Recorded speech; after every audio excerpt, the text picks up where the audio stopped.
Below is the complete professional translation of your text into American English, with all instances of manul replaced by bobcat, and the language and cultural references adapted for an American audience.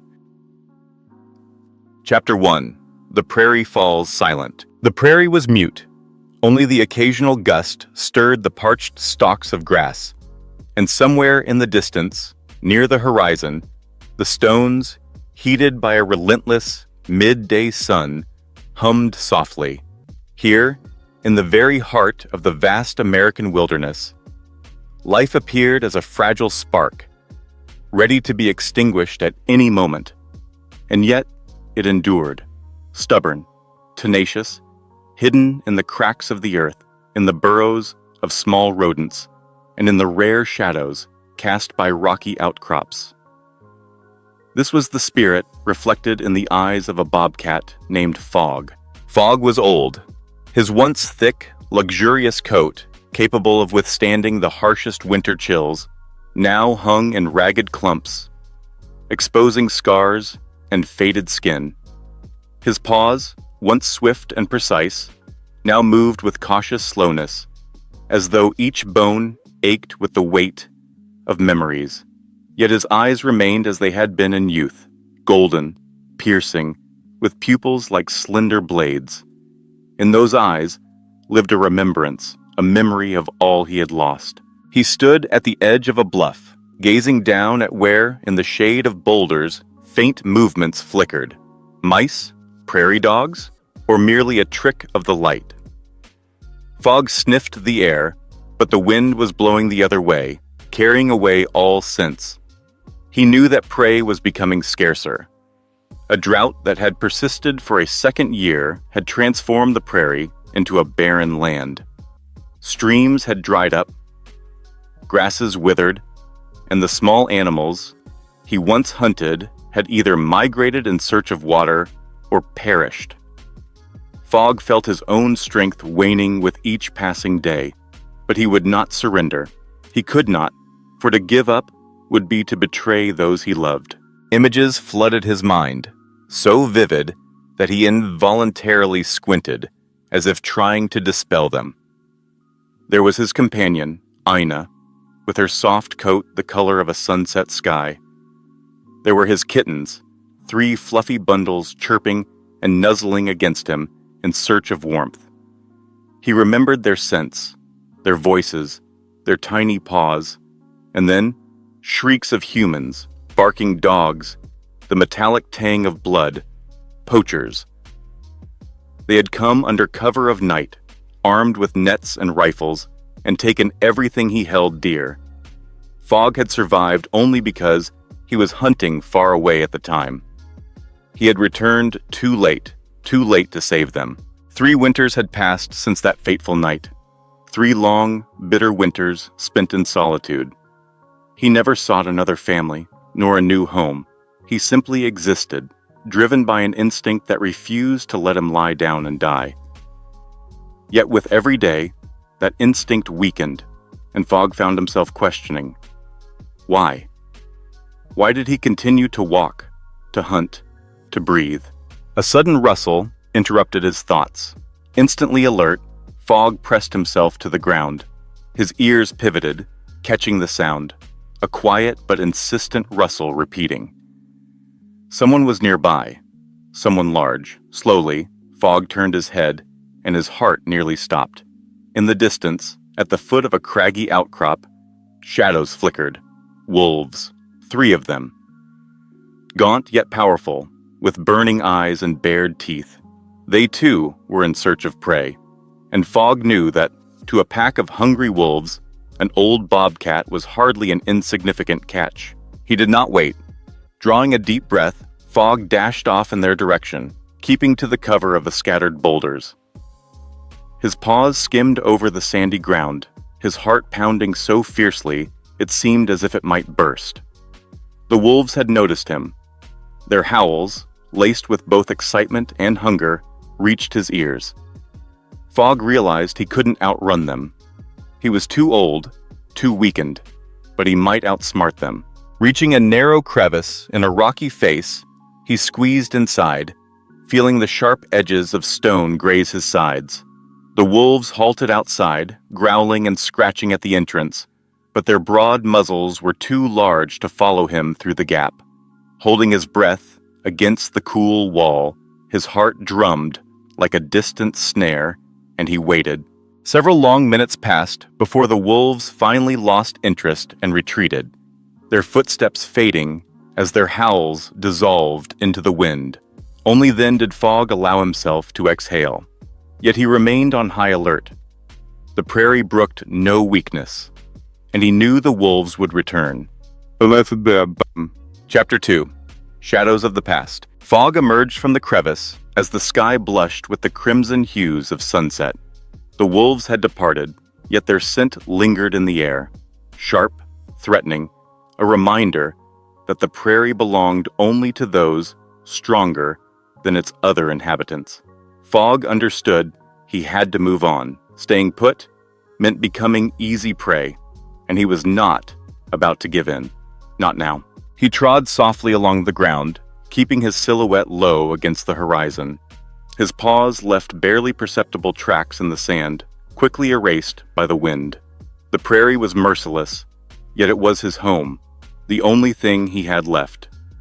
He knew every rock, every crevice, every hidden nook where one might shelter or scavenge scant prey. But even that intimate knowledge could not stave off the hunger that grew ever more acute with each passing day. Fogg paused to sniff the air. At last, the wind shifted, carrying with it a faint but familiar odor, the scent of water. Somewhere nearby lay a water source, a tiny creek or perhaps a puddle left by a rare rain. Fogg knew that water was life. Without it, he wouldn't last a few more days. He moved forward, guided by an instinct that outweighed his fatigue and pain. Then his gaze fell upon something unusual. On the sand, among the dry grass stems, were tracks, not those of a mouse or a prairie dog, which were too small, but too light to belong to a wolf or a lynx. They were the tracks of a bobcat. Fogg froze and sniffed the air. The scent was fresh, but tinged with anxiety and fear. And there was something else, a faint metallic tang of blood. He knew he must press on. He couldn't afford to be distracted, not now, when his strength was nearly spent and water lay so close. Yet something inside him, instinct or memory, compelled him to veer off, following these signs. He couldn't explain why. Perhaps it was the echo of the past, the voice of his family whispering, "Remember who you were. Remember what it means to care for others." The tracks led him to a shallow depression encircled by stones. There, in the shadow of a large boulder, lay a bobcat. No ordinary bobcat, but a young female, barely on the cusp of maturity. Her light, almost white fur was smeared with blood and dust. One ear was torn, and her hind leg twisted unnaturally. She panted heavily, her voice rasping, and her eyes, those same yellow eyes like Fogg's, were filled with pain and terror. Fogg stopped just a few paces away, ears pricked. He was uncertain of what to do. His instincts screamed to leave. She was a stranger, frail, and could attract more predators, but his heart, the very heart he believed had long since turned to stone, shuddered. In her, he saw echoes of his lost kittens, so helpless and vulnerable. He saw Ina, wounded and calling for help. He could not abandon her. Not again. Slowly, so as not to frighten her further, Fogg approached. The female noticed him and tried to crawl away, but her strength was nearly spent. With a feeble hiss, she revealed small, yet sharp, teeth. Fogg lowered his head in a gesture of peace, hoping she would understand he meant no harm. There was no other way to soothe her terror. "Easy," he murmured in a low, rough purr. "I won't hurt you." The female eyed him warily, her pupils dilated with fear before she ceased hissing. Perhaps she was too weak to resist, or maybe she sensed that Fogg was no enemy. Perhaps, in her resignation, she simply awaited the end. Fogg examined her wounds. Blood had already scabbed over her fur, yet her leg looked grievously injured, possibly broken or badly bruised. He knew that on the prairie, such wounds often meant death. Without food, without water, and unable to move, she wouldn't survive even a single night. But he also knew he could not leave her behind, not after he had once failed to save his own family. "I'll help you," he said softly, fully aware that she could not understand his words, but perhaps she could grasp his intent. Carefully, Fogg settled beside her to share his warmth through his body.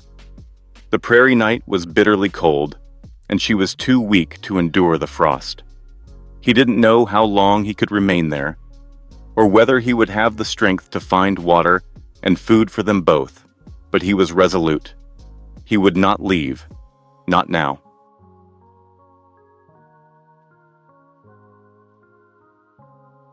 Chapter 3. Sparks of Hope. The night passed slowly, as if time itself stretched each minute to test their resolve. Fogg did not sleep. He listened to the gentle rhythm of the female's breathing, the soft rustle of the prairie, and the mournful howl of the wind. Several times, he heard distant steps. Perhaps the wolves had returned, or maybe other predators, drawn by the scent of blood. Yet no one approached their shelter, and Fogg allowed himself a tentative hope that morning might bring relief. When the first rays of sunlight touched the stones, the female stirred. Her breathing evened out, and although her eyes remained clouded with pain, they now looked at Fogg with curiosity rather than terror. She tried to rise, but collapsed again with a faint squeak. "Don't move," Fogg said as he rose. "I'll find food and water." He wasn't sure why he spoke, perhaps to reassure himself, but his words seemed to work. The female rested her head on her paws and closed her eyes, as though entrusting him with her life. Fogg emerged from their shelter, nose to the ground. The scent of water was still in the air, though now faint and almost elusive. The drought had consumed the last vestiges of life, and Fogg knew time was short.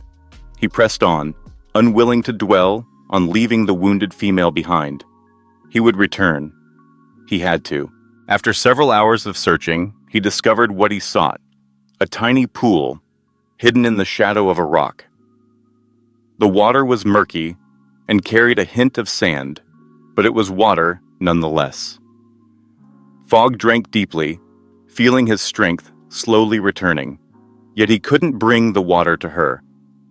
Lacking hands or vessels, like humans do, all he could do was commit the location to memory and lead her back if she was able to walk. Finding food was a greater challenge. Prairie dogs and mice, once plentiful on the prairie, were now scarce. Fogg spent several hours listening, sniffing, waiting. At last, fortune smiled upon him. A small mouse, reckless in its thirst, emerged from its burrow. Fogg leaped, his claws clamping onto the creature. It wasn't the largest mouse, but it would suffice for now. Returning to their shelter, with his catch clutched in his jaws, Fogg found the female still lying where he had left her. But now her eyes were open, glimmering with a faint spark of interest. He set the mouse before her and stepped back. "Eat," he urged softly. "You need to regain your strength." The female regarded him, then the mouse. Hesitantly, hunger overrode her fear, and she pounced on the meal, greedily tearing off pieces. As Fogg watched, a strange warmth filled his chest. For the first time in 3 winters, he was not alone. For the first time in so long, he felt that his life had meaning. When she finished, Fogg lay down beside her to share his warmth. He knew the night would only grow colder, and that soon they would have to move, toward water, toward safety. But he also knew that she was too weak to go far. Not yet. "What's your name?" he asked softly, though aware it was a foolish question. Bobcats never gave each other names like people do.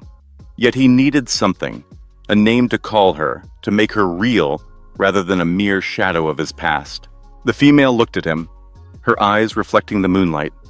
Though she offered no answer, there was something in her gaze, a spark, like the flicker of a fire. And in that moment, Fogg decided. "Spark," he said gently. "I'll call you Spark."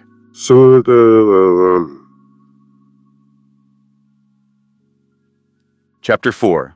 The Journey to Water. The next day, Fogg knew there was no time to wait. Spark was still frail, though her wounds had begun to close, and the food had given her a little strength.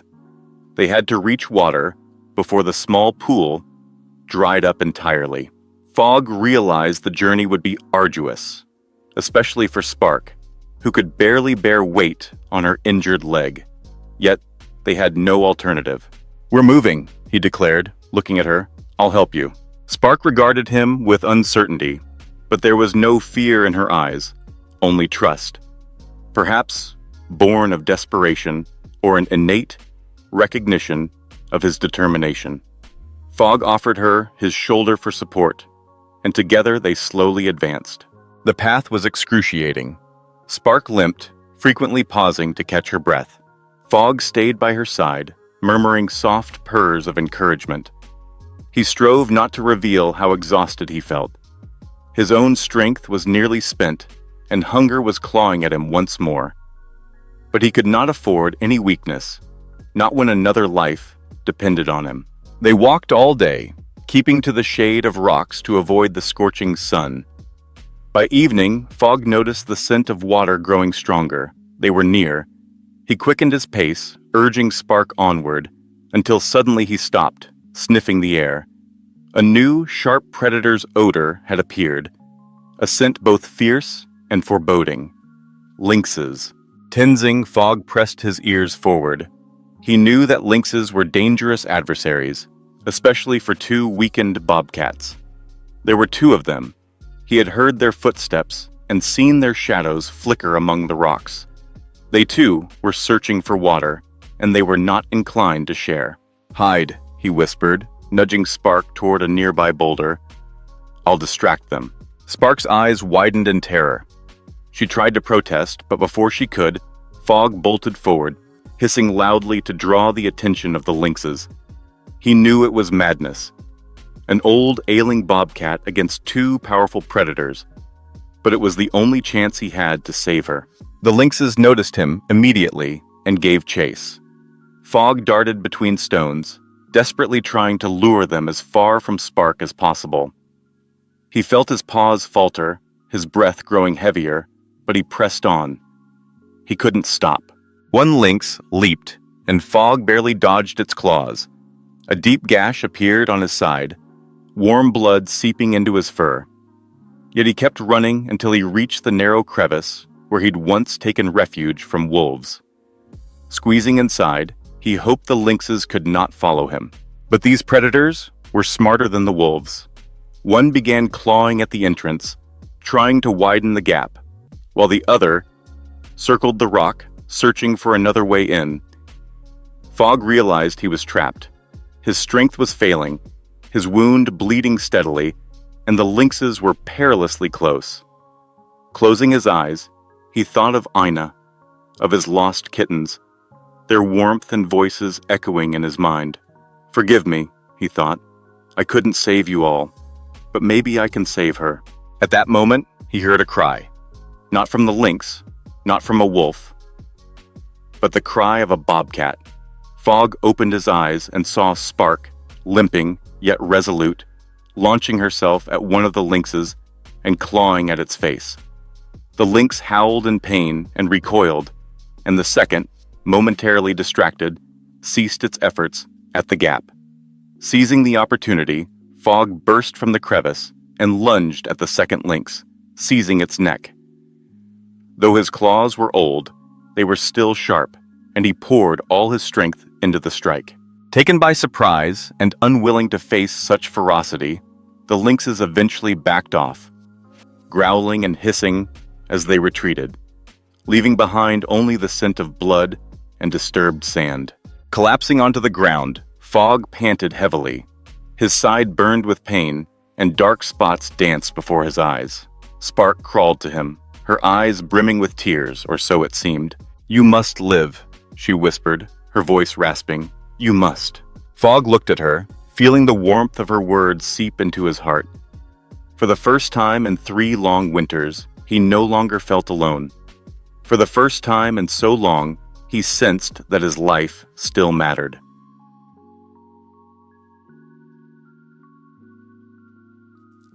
Chapter 5. An Oasis in the Desert. Fogg couldn't say how long it took before he managed to rise again. The pain in his side was as sharp as a searing knife, yet he forced himself to move. Spark stayed close, her breaths heavy, but determination blazing in her eyes. She wasn't ready to give up, and Fogg knew he couldn't let her down. Not now, when they were so near their goal. "Water," he rasped, nodding toward the faint scent carried on the breeze. "Over there." Spark nodded, though her injured leg still trembled. Together, they pressed forward, supporting one another like 2 battle-worn warriors who understood that retreat meant death. The prairie around them remained silent, yet that silence was deceptive. Fogg felt as though unseen eyes were watching, no longer the lynxes or the wolves, but something far older and more relentless, the prairie itself, judging their worthiness to live. After several more hours, and as the sun began to dip toward the horizon, they finally saw it, an oasis. It was not merely a puddle like the one Fogg had found earlier, but a genuine spring, encircled by sparse shrubs and rocky outcrops. The water glistened in the sunlight like liquid gold, and Fogg felt his heart tighten with relief. They had done it. They had survived. But their joy was short-lived. As they approached, Fogg noticed movement in the shadows of the shrubs. His ears pricked up, and the fur along his neck stood on end. He sniffed, and detected a new scent, sharp, predatory, and laden with menace. Eagles. 2 enormous prairie eagles were perched on a rock, guarding the water like vigilant sentinels.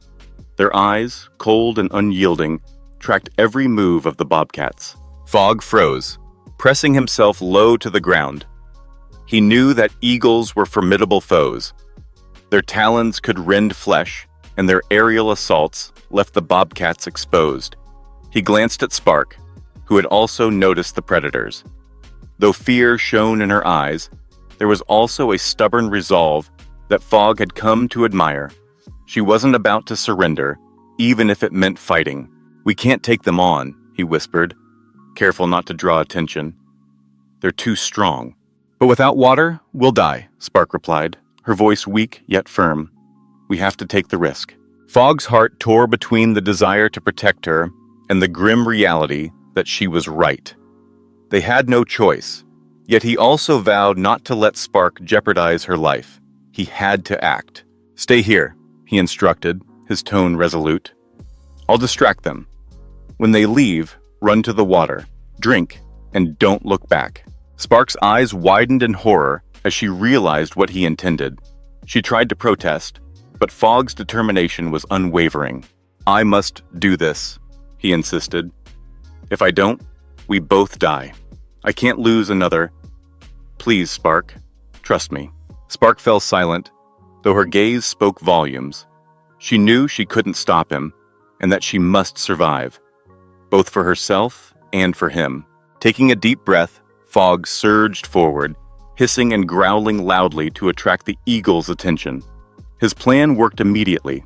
One eagle unfurled its wings and took flight, its shadow darkening Fogg like a menacing shroud. The second eagle remained near the water, its gaze fixed on Fogg.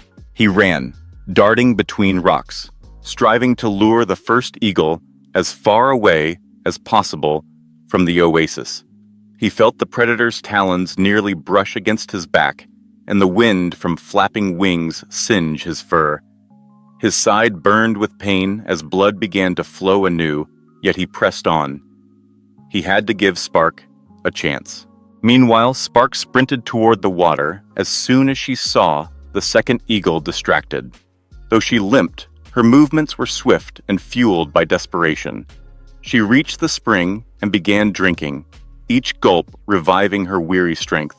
Yet her heart ached with worry for Fog, and she couldn't help but glance back. Fog, for his part, continued to run until he again found shelter in a narrow crevice, the very same he had used before to hide from wolves and lynxes. He squeezed inside, hoping the eagle could not reach him. But the predator was clever. It landed at the entrance and beat its wings, stirring up a cloud of dust and sand to try and dislodge him. Pressed against the cold wall, Fog felt his strength ebbing away.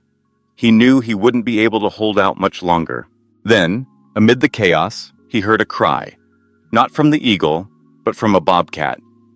It was Spark. She hadn't fled. She had returned for him. Fog peered out of the crevice and saw Spark, limping, yet filled with fierce determination, launching herself at the second eagle guarding the water.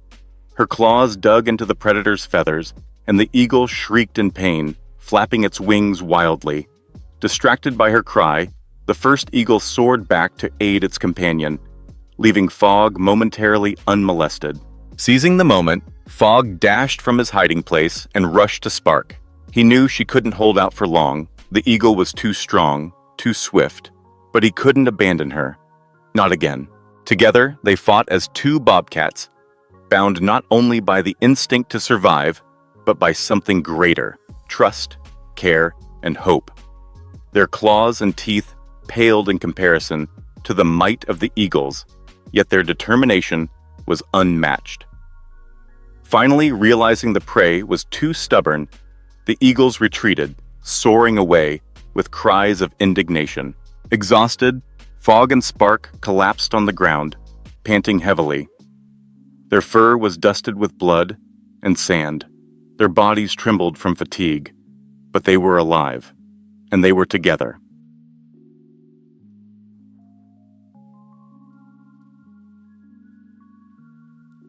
Chapter 6. A Farewell Song. They spent the night by the spring, drinking water and resting in the shade of sparse bushes. Fog felt his wounds beginning to close, yet he also knew his strength was fading. He was old, too old for battles, too old for such arduous journeys.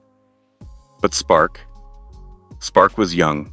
Despite her injuries, she was strong enough to carry on, and Fog knew that his mission to save her had been fulfilled. At dawn, as the sun began to crest the horizon, Fog looked at Spark. She slept, curled up, her breathing steady and calm. For the first time since their journey began, she looked peaceful. A warmth stirred within Fog, a warmth he hadn't felt since losing his own family. He knew he had made the right choice when he decided to help her, and yet he also understood that his own time was drawing to a close. Quietly, so as not to wake her, he rose and slowly began to walk away from the oasis. He did not want her to see his weakness, nor did he want her to try to stop him. He knew she would be safe here, with water, shade, and shelter. She would find food and survive, and he had to leave. Leave to where the prairie would embrace him once more, and where, beneath a sky full of stars, he might be reunited with his family. Fog climbed to a high hill overlooking the endless prairie. Here the wind was stronger, but carried a comforting warmth, almost tender. Lying down on the cool sand, he gazed at the emerging stars and allowed memories to wash over him, of Aina and her gentle purrs, of his kittens with their soft chirps and warm presence, and of Spark, whose spark of hope had rekindled his own life, even if only for a short while.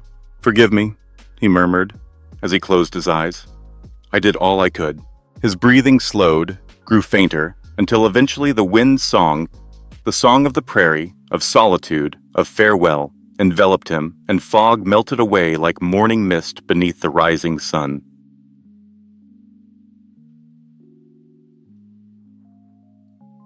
Epilogue. Sparks of a New Day. At dawn, Spark awoke to a chill where Fog should have been. She rose and looked around, but he was nowhere to be found. She knew he had left, yet she refused to believe it. She searched, calling out for him. But the prairie remained silent. Months passed. Spark stayed at the oasis, gradually regaining her strength as she learned to hunt and survive on her own. Though she was alone, she did not feel lonely, for within her heart lived the memory of Fog, the old bobcat who had sacrificed everything to save her. When her first kitten was born, she named him Fog, strong, with golden eyes, like his namesake. He would grow to be as brave and kind as the one he was named after. Gazing at the stars that still shone over the prairie, she whispered, "Thank you, Fog. You never truly left. You are always with me." And the prairie, silent and unyielding, continued to sing its song. A song of life, of hope, and of love.